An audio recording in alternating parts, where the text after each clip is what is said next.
جو نزول مسیح پہ آخری ایپیسوڈ ہوئی ہے اس میں آپ نے ایک اندیا تو دے دیا تھا کہ یہ ایک رویا دکھایا گیا تھا. اس کی اگر آپ مطلب تھوڑا سا مزید رہنمائی فرما دیں کہ اس کو کس اینگل سے دیکھا جائے رویا کو، اس کی مطلب انٹرپریٹیشن کیسے کی جائے تو بہت نوازش ہوگی.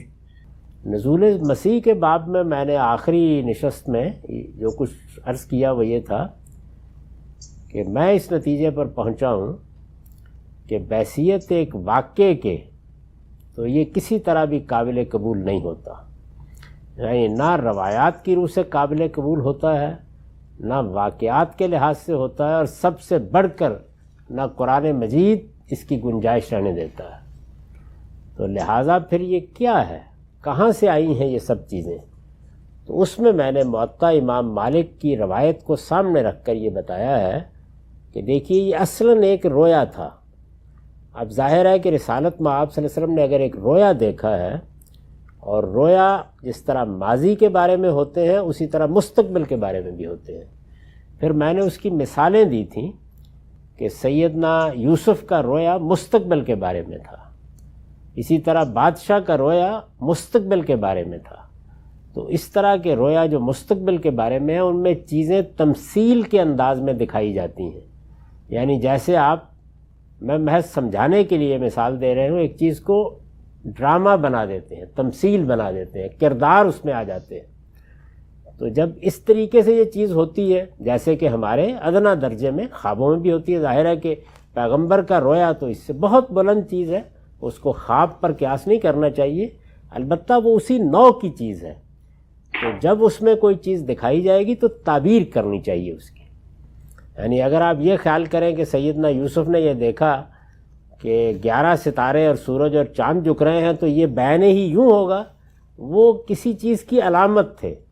تو اس میں سیدنا مسیح دجال کا ظہور جیسے کہ اس میں بیان ہوا ہے، اسی طرح سے کچھ جنگیں، کچھ اس کی فتح، کچھ اس کی شکست، تو یہ گویا صدیوں پر پھیلے ہوئے کسی عمل کی تصویر بھی ہو سکتے ہیں.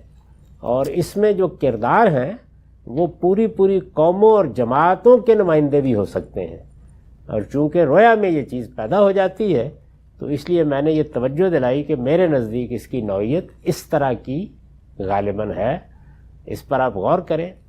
میں اس کی ایک تعبیر سمجھتا ہوں. ظاہر ہے کہ تعبیر کوئی حتمی چیز نہیں ہوتی جب تک کہ مصداق سامنے نہ آ جائے. جتنی بھی آپ خواب کی تعبیر بھی پوچھیں گے کسی سے تو بس وہ ایک قیاس ہوتا ہے، اندازہ ہوتا ہے. تو میں اس کی ایک تعبیر سمجھتا ہوں، لیکن میں نے اس کو اس لیے بیان نہیں کیا اور ابھی بھی بیان نہیں کروں گا کہ جو اصل موضوع ہے اس سے توجہ ہٹ جائے گی اور اپنی سرشت کے مطابق ہم سب تعبیر میں الجھ جائیں گے. تو بہتر یہ ہے کہ پہلے ان سب مباحث کا اچھا ادراک پیدا کریں. یعنی وہ کیا باتیں ہیں جو میں نے 7-8 گھنٹے میں کہی ہیں کہ قرآن کس طرح بیان کرتا ہے، قرآن میں کیا رکاوٹ پیدا ہو رہی ہے، اسی طریقے سے روایتوں کی کیا نوعیت ہے، اس میں واقعاتی مسئلہ کیا پیدا ہو گیا ہے. تو ان چیزوں پر غور کریں، ابھی تعبیر کی طرف آگے نہ بڑھیں.